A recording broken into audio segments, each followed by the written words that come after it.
Muy buenos días y gracias por continuar en este contenido que tenemos hoy en la parrilla del Magazine de Mañanita. Un saludo especial. Recordemos que este próximo 26 de julio estaremos en elecciones atípicas para la alcaldía en la ciudad de Tunja.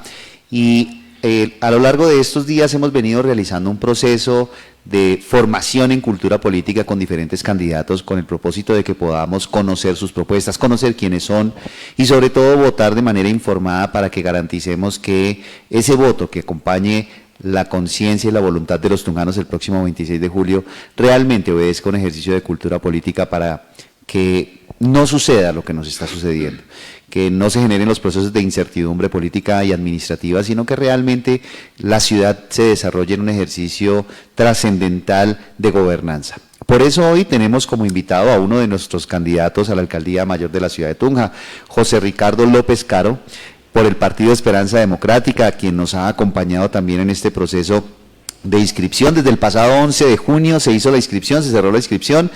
Y bueno, pues queremos conocer quién es José Ricardo López Caro para que nos cuente aquí en las pantallas de este Magazine de Mañanita en el canal de dónde viene, quién es, y posteriormente entremos también en materia para que los tunjanos conozcamos un poco más sobre las propuestas y por supuesto también qué tanto conocimiento tenemos de ciudad. Aquí no son preguntas corchadoras, que esas que le hacen a uno normalmente en un debate, que cuánto vale un pasaje de bus, para ver si uno sabe si se monta en bus o no, y si se monta de pueblo o no, sino realmente especialmente sobre los ejercicios de gobernanza y administración en una ciudad que ha desarrollado unas polémicas muy importantes y en las cuales obviamente hablaremos especialmente en esos temas contractuales que han salido en los últimos días y que obviamente incluso le han permitido al exalcalde Krasnov salir con una, considera él, suficiencia moral para venirnos a decir cómo podemos y cómo debemos actuar. Entonces, pues José Ricardo, bienvenido a este programa, gracias por aceptar la invitación. Y bueno, ¿quién es José Ricardo López Caro? Bueno, primero que todo, muchas gracias por la invitación, Vicente Aníbal, muy agradecido con el canal. Digamos que hace algunos años tuve una vinculación muy amistosa con el señor Nelson de Jota, Nelson de Jota. Y pues aquí con el staff de los compañeros del canal, en el pasado siempre hemos estado en contacto. Bueno, ¿quién es José Ricardo López Caro? Yo soy de la provincia. Vengo de Occidente, de un pueblito que se llama Pauna. Muy bonito, con un hotel turístico muy bonito. Sí, Pauna es una región muy bonita, muy productiva. Lo que pasa es que tiene un abandono como todo el occidente del departamento. Tú sabes que estamos en unas crisis de región impresionantes, sí. Producto de malos manejos, seguramente del presupuesto, de la política pública y de una serie de situaciones que yo creo que la opinión pública ya conoce. Digamos que no pude vivir en Pauna, digamos yo nací en una vereda muy profunda del municipio. Mi madre le tocó salir desplazada, precisamente en ese momento había violencia política, yo nací en el año 1959, todavía había los rezagos de lo que era la transición entre la violencia del 48, sí. Y por supuesto ya en el año 58-59 que entra como ese proceso de paz en ese momento, todavía la persecución entre liberales y conservadores permanecía.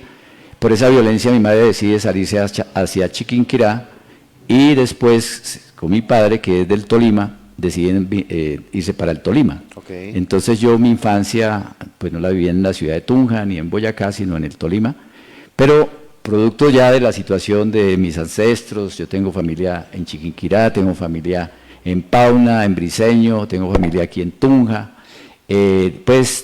vine nuevamente a la ciudad de Tunja a trabajar en el Banco Cafetero, que en ese momento era una entidad pública de carácter oficial, y vine a trabajar como empleado común y corriente, como una auxiliar en ese momento del Banco Cafetero. Después de eso, ya pues mi trasegar en la ciudad, casi mucha gente la conoce, he sido dirigente sindical del sector bancario, defendí todas las empresas del Estado que en su momento, en los años 90, cuando entra Bienvenidos al Futuro, sí, que nos entregaron todas las empresas públicas en manos privadas y que pues provocaron toda esta crisis que tenemos ya en el país, que ustedes ya conocen, donde prácticamente el sector privado toma las riendas de las empresas públicas, de servicios públicos, de las electrificadoras. Con ese efecto neoliberal que entró desde el gobierno Garillo. Y en esa década de los 90 es cuando yo incursiono mucho más en la vida política de Tunja como dirigente sindical. Yo llegué en Tunja en el año 86, 87, traslado de Miraflores, se me olvidaba esa partecita que yo llegué a Tunja, pero me trasladaron un poco a Miraflores, duré unos 6 años allá. Ya cuando llegué aquí, pues en el año 86, 87, inicia mi actividad sindical, poco metido en la vaina política, más bien lejos de la política tradicional y más metido en la lucha política sindical y un poco en las izquierdas, que en ese momento estábamos nosotros militando en ese momento y construyendo un frente político, porque siempre como mi trasegar político en ese sentido es como unir, como tratar de consolidar una fuerza que sea capaz de confrontar las políticas que se nos iban a venir en los años 90, que fue precisamente todo el neoliberalismo que vivimos en la década del 90, en el 2000, hasta la fecha. Sí, claro. Salvo estos 4 años que el gobierno Petro trató de frenar y con todo en contra, de alguna manera logró avanzar en temas como reforma laboral, la salud la estancaron, en el tema pensional se avanzó, y en temas como, por ejemplo, devolverle a los trabajadores sus horas extras, su jornada laboral digna y un salario que se llama vital, que pues indudablemente para algunos fue, digamos, un costo, para los trabajadores pues sin duda fue la dignificación del mejoramiento de su calidad de vida. José Ricardo, su merced entonces dice poco política, pero sí un liderazgo sindical, y eso ha desplegado que hoy haya tomado una determinación. Como lo manifiesta, viene digamos, en un escenario mucho más de izquierda, mucho más de socialdemócrata, si me permite decirlo, y hoy se presenta ante la ciudadanía con un partido que se llama Esperanza Democrática. Discúlpeme, lo digo con absoluta claridad, no lo había escuchado, pero entiendo que hacía parte también del pacto histórico. ¿Cómo es ese escenario? ¿De dónde viene Esperanza Democrática? ¿Y cómo es esa estructura que eventualmente lo pueda acompañar? Bueno, muy bien. Yo creo que es importante clarificar qué fue el pacto histórico y cómo nace el pacto histórico. El pacto histórico nació como una coalición, no como un partido político, sino como una coalición. En esa coalición participamos diferentes partidos políticos de izquierda, pero una sumatoria de sectores que no son propiamente de izquierda, que se catalogan centro, izquierda o centro, que en su momento llegó el Partido de la Fuerza por la Paz, pues liderado por Roy Barrera. Después llega Benedetti, que viene de una, creo que es de la U, de Cambio Radical. Él venía de la U. De la U, creo. Y el santismo, pues también se une de alguna manera a través de esas dos figuras a ese proceso del pacto histórico, que pues inicialmente fue una propuesta que nace en una reunión de sectores de izquierda, encabezado por Petro y Cepeda y todos los, digamos, los senadores que en su momento estaban en la izquierda, y logramos consolidar una coalición. Ya veníamos de un proceso donde Petro había estado en contienda y había sido derrotado en la anterior elección por Duque. Entonces, ante esa situación se reorganizan las fuerzas y nace la idea de crear una coalición. Y esa coalición se llamó el Pacto Histórico, que fue la que ganó 20 curules en el Senado, alrededor de 34 en la Cámara, pues es la bancada mayoritaria en su momento, y logra incursionar en las elecciones que llevan al doctor Gustavo Petro a la presidencia de la República. De hecho, fui uno de los coordinadores del pacto en su momento y fui uno de los coordinadores de la campaña de Gustavo Petro en ese momento. Entonces, ese es el pacto histórico de hace 4 años. El pacto histórico de hoy es un partido político. Nosotros no, Esperanza Democrática es un partido que no nació hace 3 años. Lo que hubo fue una restitución de la personería jurídica. Es decir, ¿qué es una restitución? Se le devuelve la personería jurídica a algún partido que en su momento no, por alguna situación, que en este caso fue por la guerra sucia que se le hizo a ese partido y a todos los que se desmovilizaron en el año 90, producto de los acuerdos de paz, que recuerdo muy bien, fueron 5 fuerzas. El M19, el EPR, el EPL, el Quintín Lame, una fracción del ELN que se llama la Corriente de Integración Socialista, y el EPL. Esos partidos se constituyeron en algo que se llamó la AD-M19, que participó en la constituyente del 91. Que además tuvo como candidato presidencial a Carlos Pizarro León Gómez, que fallece obviamente producto de un asesinato. producto de un asesinato y ya después representado por Antonio Navarro, ¿cierto? Correcto. Y digamos de esa tragedia que vivimos, que fueron 3 candidatos presidenciales asesinados en corto plazo, Carlos Pizarro, Bernardo Jaime Jaramillo. Pardo Leal, Bernardo Gutiérrez, Jaramillo. y hay otro, Luis Carlos Galán. Sí, claro. Recordemos que eso fue pues una etapa de la vida nacional muy terrible. Entonces, en esos acuerdos de paz salen esos partidos, llega la constituyente, pero el partido, uno de los partidos, entre ellos también creo que la ADM 19, no logra en la siguiente elección presentar candidatos a Cámara y Senado, y ya había esa figurita de que si no llega al 3%, no podía tener personería jurídica. Pierde la personería jurídica, pero se restituye porque se demuestra que eso no fue producto de una decisión voluntaria del partido, no presentó candidatos, sino porque era perseguida por toda la persecución política que existía en ese momento. Entonces, lo mismo que pasó más o menos con la UP, recordemos que también tuvo esa circunstancia la UP en ese momento. Parte de la decisión del Consejo Nacional Electoral para determinar restituir la personería a ese partido, a Esperanza Democrática, fue precisamente ese hecho. La persecución de UP y el asesinato de, ¿cuántos fueron? Más de 3.000 muchos militantes de la UP. Entre concejales, candidatos presidenciales, partiendo desde candidatos presidenciales, sí, claro, que digamos era lo más visible hasta llegar a los territorios en donde concejales, líderes, presidentes de Junta de Acción Comunal que de una u otra forma eran vinculados con esos ejercicios democráticos, pues fueron perseguidos y asesinados. Aida Bella, por ejemplo, pues, se escapó de un asesinato ahí en pleno Bogotá. Sí. Lo que le sucedió al papá de Iván Cepeda, sí, Manuel Cepeda, que fue asesinado ahí en Bogotá precisamente por ser militante de la UP. Y porque estaban en un proceso de... Manuel Cepeda yo lo alcancé a conocer, era una persona democrática, era una persona que él estaba intentando en ese momento es precisamente decirle a los insurgentes, a los armados, que ya no más, que era el momento de que las fuerzas insurgentes se reintegraran a la democracia y que hiciéramos un partido muy poderoso que lograra precisamente avanzar en la gobernabilidad del país, en el poder del país, a través de las diferentes instancias que hay del Congreso de la República, de Presidencia de la República. Y fíjense ustedes que las fuerzas que mataron a Manuel Cepeda, pues fueron las mismas fuerzas del Estado. Sí. Entonces había un contubernio entre fuerzas del Estado, ya habían los paramilitares y por supuesto las fuerzas oscuras las élites que han dominado el país. Ricardo, y llegamos entonces a las elecciones en Tunja. Venía usted acompañando el proceso electoral en primera vuelta de Iván Cepeda Castro. Por supuesto. Y en segunda vuelta también. Por supuesto que claro, sí.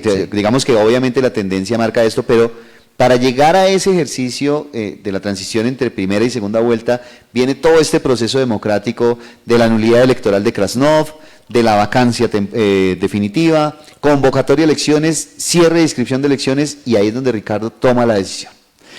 Sí, la decisión mía fue producto de una reunión que tuve con algunos compañeros mismos del pacto, también de mi fuerza política y de sectores incluso sociales, que me venían diciendo hace varios años: Ricardo, ¿por qué no? Usted también tiene la capacidad, conoce la ciudad, es una persona sensible socialmente, ¿por qué no se presenta?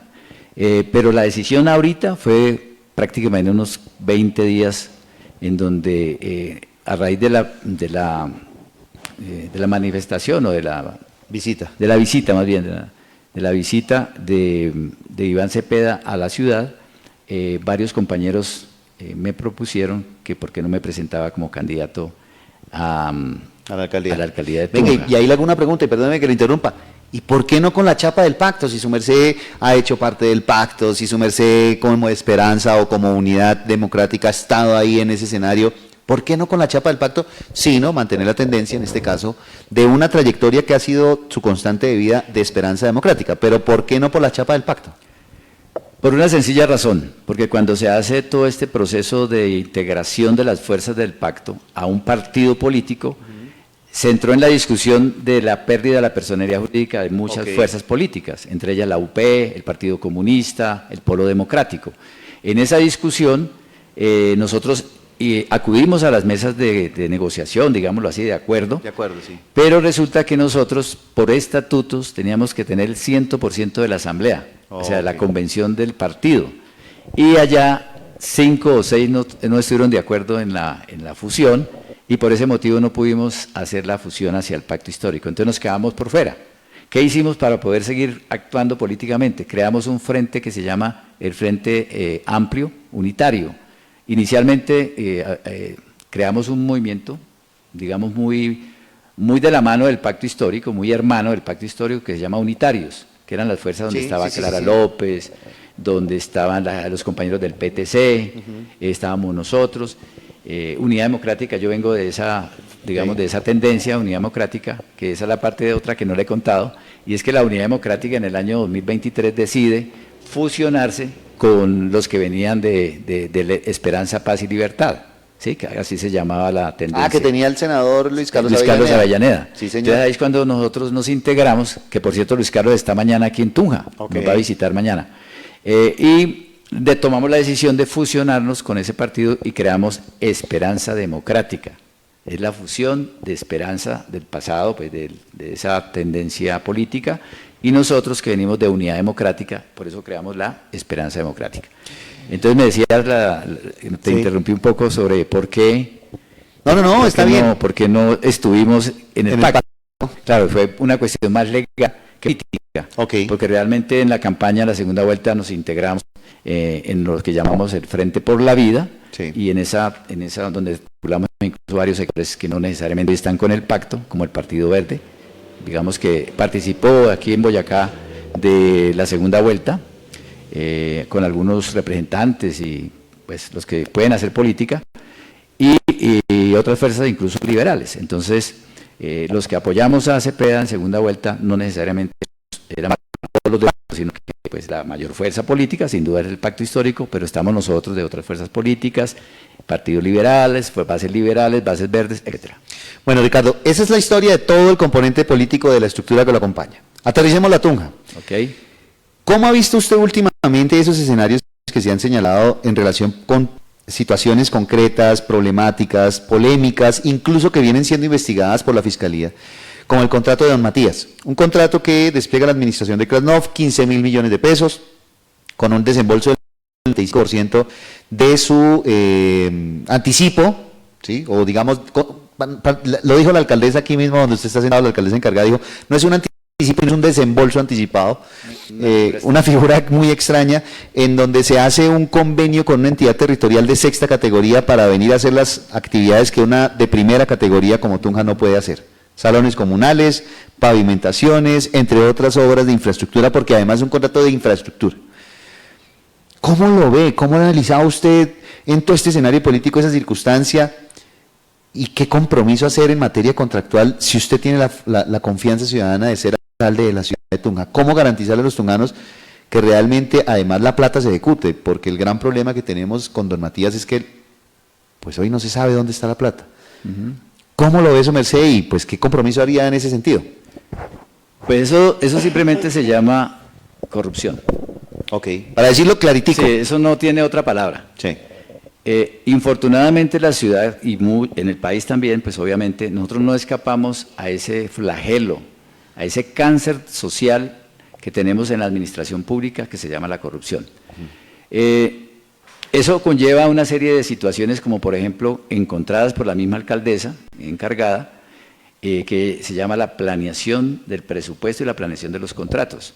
Cuando usted hace de la parte precontractual, ahí es donde uno dice, bueno, ahí hay unos recursos, ahí están aprobados dentro de un plan de desarrollo municipal, hacemos el plan plurianual para garantizarle los recursos a ese plan de desarrollo y aparecen los contratos. Ahí es donde está el quid del asunto. ¿Quién está detrás de esa contratación? Y lo que tenemos que hacer indudablemente, que yo ya lo planteé desde el día que me inscribí, dije que lo primero que voy a hacer es una auditoría integral. ¿Qué quiere decir eso? Que vamos a intervenir no solamente ese contrato de 15.000 millones que están ahí embolatados, porque como usted lo acaba de decir, es una figura extraña.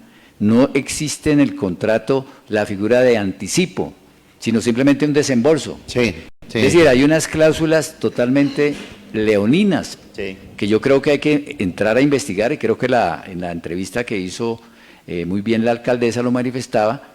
Ella entró en una dicotomía, digamos. Si suspende el contrato, entramos en una suspensión que no sabemos hasta cuándo pueda volverse a hacer la obra. Es decir, mientras se decide, digamos, legalmente por las instancias judiciales qué está pasando con ese contrato, pues paralizamos peor las obras. Claro, pero claro. también... Y van a ver una excusa de que es que no se hizo porque me suspendieron. Es correcto. Entonces, digamos, yo entiendo un poco la situación de la alcaldesa en ese sentido. Pero, en mi criterio, eso hay que intervenirlo inmediatamente. Y dos formas de intervención es que, primero, colocar ese contrato a la luz pública, porque si hay unas cláusulas leoninas, es muy sencillo. Tiene que responder el contratista, ¿sí? ¿Qué está pasando con la interventoría? ¿Qué está pasando con la supervisión? Recuerde que hay interventoría y hay supervisión del contrato. Claro. ¿Qué ha pasado con las cláusulas legales? ¿Dónde están las garantías de los seguros de garantía que tenemos que tener todo contrato? Entonces ahí hay una serie de irregularidades que creo yo que tenemos que intervenir y colocar esa situación en blanco y negro. Ahora, ¿quién es el perjudicado? Pues el ciudadano, los ciudadanos, los que estamos en la ciudad. Claro, quienes de una u otra forma pagamos impuestos, que lo único que esperamos es que quien haga ejercicios de gobernanza los haga respondiéndonos a la confianza de quienes pagamos los impuestos. Por supuesto. Yo creo que fiscalmente, ahorita hay una discusión sobre el tema del superávit, ¿cierto? Ya lo aprobaron. Ya lo aprobaron. Lo aprobó el Consejo de manera express, creo que debe estar para sanción hoy o mañana, 110.000 millones de pesos de superávit en la vigencia 2025, sumado a los 114.000 de la vigencia 2024, de un superávit de recursos que no ejecutaron. Bueno, eso simplemente también se llama desgreño administrativo. Tú sabes que en la administración pública, ¿cuál es la obligación que tiene el funcionario, el servidor público? Pues ejecutar los recursos de acuerdo a un plan de desarrollo, y de acuerdo al plan plurianual que nosotros aprobamos, también el Consejo aprueba. Entonces, ¿qué sucede allí? Si no hay ejecución, pues los recursos tienen que devolverse, ¿sí? Tienen que devolverse. No podemos ejecutar un año fiscal que termina los recursos, sino a través de una figura que llama precisamente una aprobación de un superávit, ¿sí? Entonces hay que solicitar nuevamente el permiso para que esos recursos no se queden congelados. Ese fenómeno sucede cuando no hay una planeación adecuada y hay un desgreño administrativo de alguna manera. Es decir, el alcalde y sus funcionarios no cumplieron con su función de adelantar la ejecución de cada uno de los planes, programas, proyectos y, por supuesto, del presupuesto.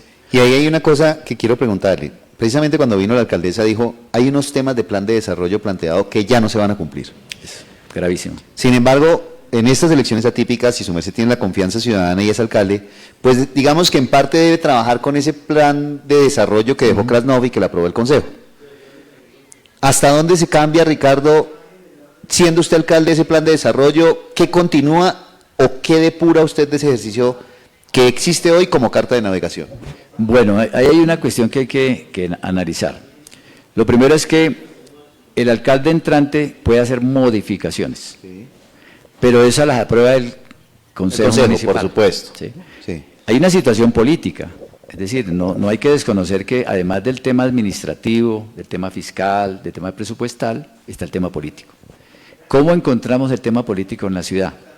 Hay un Consejo Municipal y yo, por ejemplo, como alcalde no tengo ningún compromiso actualmente con los concejales. Usted sabe que uno, cuando hace campaña, normalmente se reúne con los concejales, con los que van a hacer su lista consejo, en unas que no son atípicas, y hace unos acuerdos, unos compromisos con cada uno de esos concejales para determinar con ellos sus prioridades en materia de inversión, en materia de proyectos, en materia, bueno, toda una serie de acuerdos. En este momento nosotros no tenemos ningún acuerdo. No, yo no tengo un solo concejal. ¿Qué tengo que exigir? Que el Consejo cumpla con su función, ¿sí?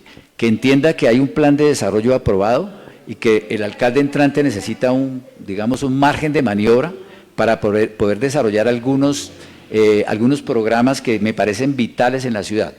Por ejemplo, el tema del coso para los animales. A mí me parece que es un tema fundamental, está en el plan de desarrollo, hay que darle continuidad. Y ese no tiene recursos porque el señor Krasnov dijo que eso no era necesario en la ciudad, que había que darle prioridad a otras cosas. A mí me parece que sí es importante el tema animal, el tema de protección de los animales. Otro tema, cerraron la Casa de la Cultura, la Casa de Música, la Escuela de Música. La escuela de música, que además es un patrimonio de los tunjanos. Terrible, Sí, a mí me parece es una terrible. vergüenza. O sea, a mí me parece que eso hay que darle vida. Yo no quiero hacer promesas, porque a mí no me gusta hacer promesas, pero resulta que yo tengo un nieto que es músico, se llama Samuel Ricardo, y un día el niño me dijo, abuelito, te tengo una propuesta para que tú, cuando seas alcalde, nos cerraron la escuela de música. Y yo creo, me dice, y yo creo que con eso tú ganas, si le prometes eso a los músicos. Le dije, no, papito, no les prometo eso a los músicos, creo que es una necesidad rescatar la cultura de esta ciudad. Aquí se está perdiendo la cultura. De acuerdo. Fundamentalmente porque llegan personas que no saben de administración pública y porque no escuchan la ciudadanía y porque no tienen una visión de ciudad. Porque nosotros también tenemos que rescatar eso de la ciudad. Nosotros somos una ciudad culta, Sí. de cultura, una ciudad universitaria. Sí. Y una ciudad que debe proyectarse en investigación, en innovación, en emprendimiento, pero un emprendimiento ojalá colectivo, no un emprendimiento individualista. Yo no confío mucho en desarrollar emprendimientos individuales, sino más bien porque no creamos empresas. De ahí nacen, claro, por supuesto, pero la actividad pública se puede también gestar desde allí, desde el presupuesto público, para poder desarrollar, darle las garantías a esos emprendedores que son, por ejemplo, un ingeniero de sistemas, que quiere crear su empresa y tiene una idea innovadora de empresa, se puede unir a otros. Claro. Y creo que ahí yo sí meto la mano. Okay. Entonces yo creo, Vicente Aníbal, que sí hay una serie de propuestas que hay que desarrollar sin prometer que eso va a ser 100%, porque hay que mirar el presupuesto, por supuesto, y hay que crear también, yo diría, fortalecer mucho la parte social. Por ejemplo, las veedurías ciudadanas aquí son importantísimas, pero a veces les cierran las puertas. Tiene que haber una apertura de la alcaldía hacia la ciudadanía. De acuerdo. Por eso mi candidatura no sí. está en las roscas políticas, no está en la clase tradicional, no está en esa élite que se ha tomado la ciudad con contratistas, que han sumido a la ciudad en un desgreño administrativo y en un desgreño fiscal. Sí, hay claro. que decirlo. Nos dejaron Sí, claro. endeudados en 80.000 millones, Vicente Aníbal. Llevamos dos créditos consecutivos en dos administraciones, uno por 36.000 millones y otro por 93.000 millones de pesos. Bueno, 93.000. Entonces, ese endeudamiento lo estamos pagando los tunjanos con nuestros impuestos, porque tú sabes que los desembolsos de capital, primero tenemos que pagar unas tasas de interés bancarias, Sí, claro. y esas tasas no son bajitas. Sí. Y segundo, cuando hagamos los desembolsos de capital, pues los tenemos que sacar del presupuesto del municipio, de la tesorería municipal. Entonces, hombre, yo creo que sí hay que hacer unas modificaciones al plan de desarrollo. Espero que los concejales nos acompañen, porque además entramos en una etapa preelectoral. Claro.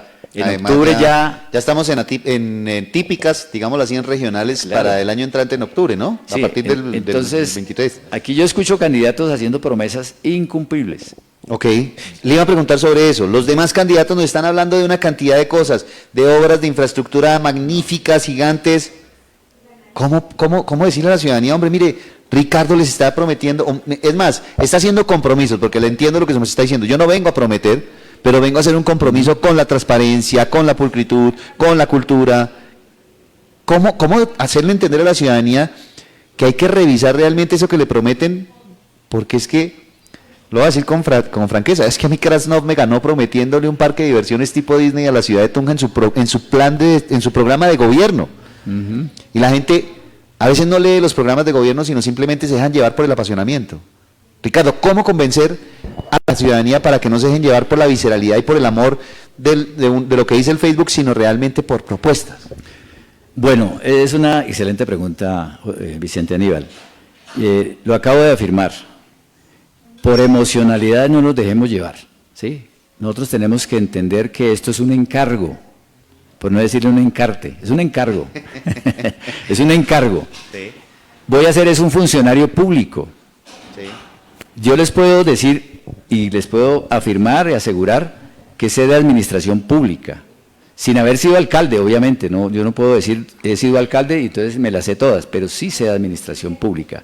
Sé que hay un desgreño administrativo, que hay que organizar la casa.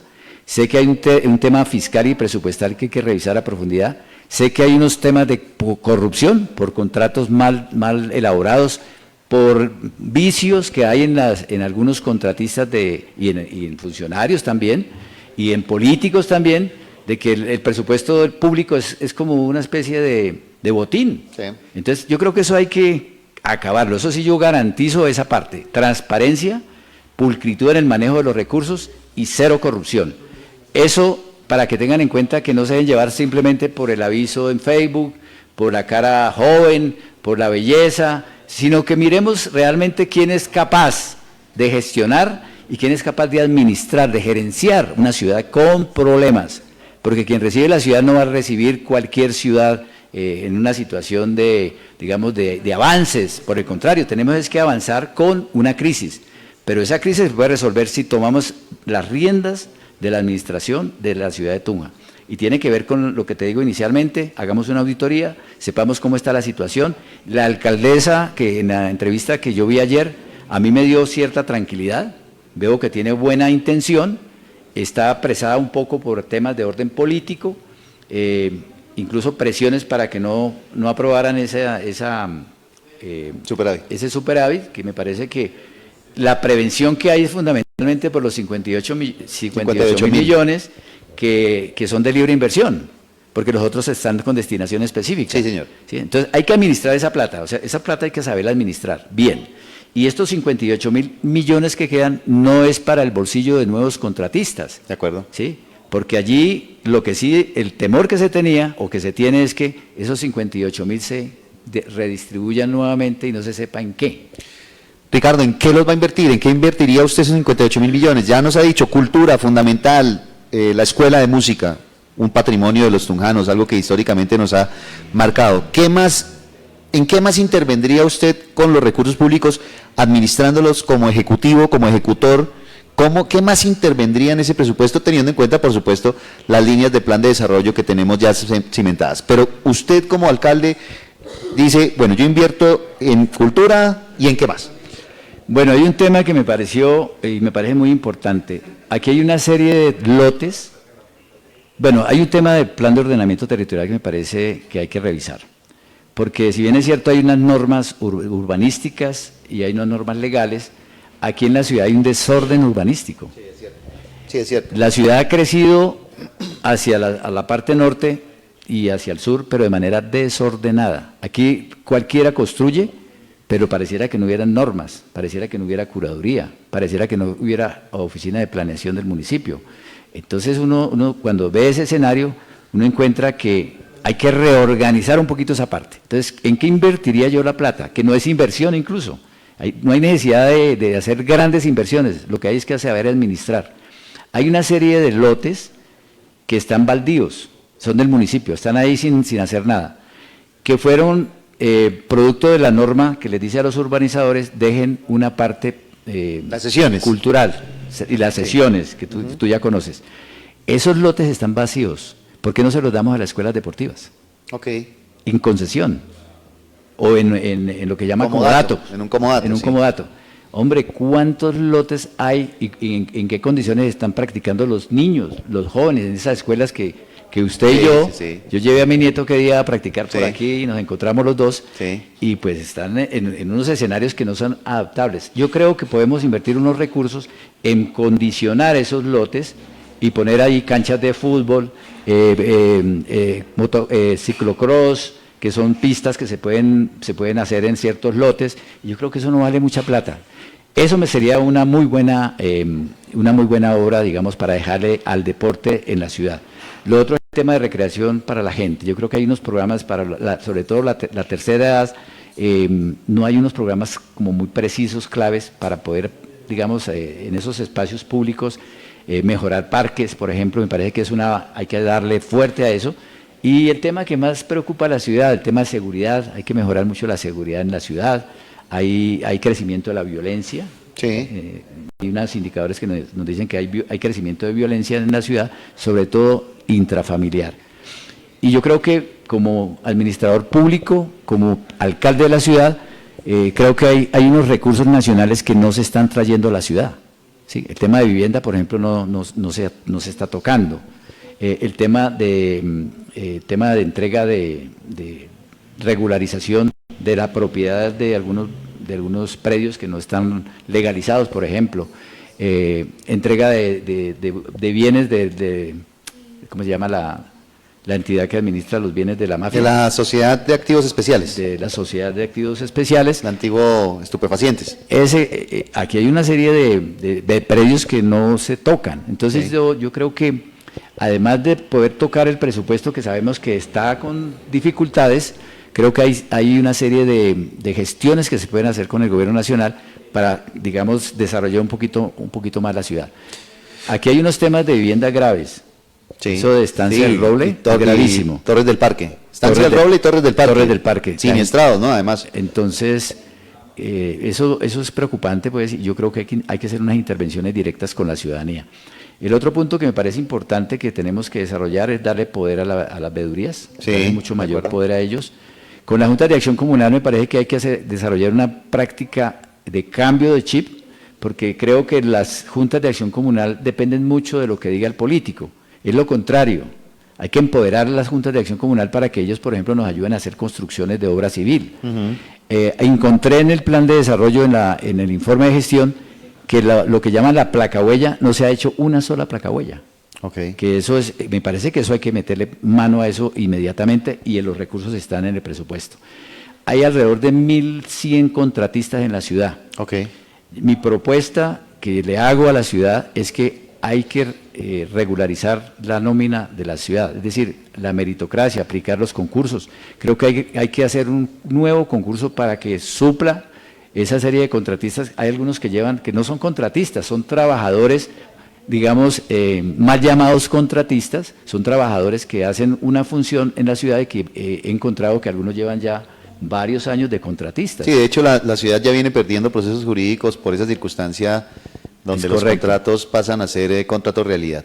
Entonces, digamos, lo primero que desde el punto de vista de la función pública me parece que hay que hacer el concurso con la Consejo Pública y con la Comisión Nacional de Servicio Civil. Comisión Nacional de Servicio Civil para que la nómina de la planta de la ciudad se regularice y no tengamos que estar acudiendo a la figura que me parece indigna para el trabajo, que es esas órdenes de prestación de servicios. Esa es otra cosa que tenemos que mirar. Creo que hay una serie de situaciones que no necesitan una inversión como tal, coger plata de donde no hay, para decirle a la ciudad, no, es que vamos a hacer el estadio de no sé qué, el monumental el estilo europeo, o hacer los megaparques, pero sí podemos intervenir obras civiles que están en curso. El tema de la malla vial me parece que hay que hacer una intervención inmediata a la malla vial. Están haciendo mal la malla vial, no sé qué es lo que está pasando con los interventores de las obras, pero hay quejas ciudadanas, como en el barrio Suárez, en otras partes de la ciudad, donde dejan apenas una capa tendida sobre la vía, y al otro día o a los 2-3 días ya empieza eso a cuetearse. Digamos, eso es una vaina que no entiendo. ¿Qué está pasando con esos contratos? Entonces, yo quiero dar la tranquilidad de que soy un administrador, tengo la capacidad de negociación pues para poder desarrollar muchos de los temas que están trancados, pero los que están realmente azotando la ciudad son esos contratos leoninos y lo que llamamos la corrupción, que indudablemente ha trajinado por todo el país, pero especialmente en la ciudad de Tunja. Bueno, pues tuvimos en pantalla a José Ricardo López Caro, candidato a la alcaldía de la ciudad de Tunja para las elecciones del próximo 26 de julio por Esperanza Democrática. ¿En qué posición está en el tarjetón? Bueno, en el número 8. Es el número 8 del tarjetón. Recordemos que en este tarjetón no aparecen números, pero sí aparece la cara del candidato y el nombre, además del partido. Por eso, pues aquí lo tenemos en pantalla, José Ricardo López Caro por Esperanza Democrática, un partido que, como él nos ha manifestado, pues tiene una tendencia de izquierda y que pues aquí ha venido a hacer unos compromisos. Voy a recapitularlos: transparencia, fortalecimiento de veedurías, cultura, deporte, recreación, infraestructura y seguridad, entre muchos otros de los aspectos que requiere nuestra ciudad y que, por supuesto, con José Ricardo pues esperamos se traduzcan, luego de que la confianza ciudadana así lo permita, en un ejercicio de gobernanza real. José Ricardo, un par de minutos para despedirnos, para decirle a los ciudadanos: apoyen. Bueno, quiero invitar a toda la ciudadanía de Tunja. Yo quiero, digamos, ser el alcalde del ciudadano, no tengo padrinos, no estoy con la clase política, no tengo contratistas aquí a mis espaldas. Soy absolutamente transparente en la inversión que tenemos en esta campaña. Tengo un crédito, por cierto, estoy tramitando un crédito de 20 millones para sacar un volante, para poder hacer, digamos, alguna publicidad en medios de comunicación, muy básica, pero esos 30 millones son básicamente lo que voy a invertir o voy a hacer en esta campaña. No es una inversión, yo creo que le debo a la ciudad. Yo soy upetecista, estudié aquí, me formé aquí, tengo mi familia acá en la ciudad de Tunja, por lo tanto, pues debo devolverle algo que me ha dado la ciudad a mí, que es estudio, bienestar. A pesar de los problemas que tenemos en una ciudad tranquila, es una ciudad que puede mejorarse mucho, y yo les quiero decir a ustedes, ciudadanos, que vamos a avanzar por el cambio de la ciudad, vamos ojalá a intervenir inmediatamente muchas de las cosas que están mal administradas, y aquí tienen eso, un gerente público, un administrador público con experiencia, con capacidad administrativa y sobre todo con transparencia y moralidad pública. Muchísimas gracias, don Ricardo López Caro, candidato a la Alcaldía Mayor de la ciudad de Tunja. Este próximo 26 de julio estaremos en elecciones atípicas.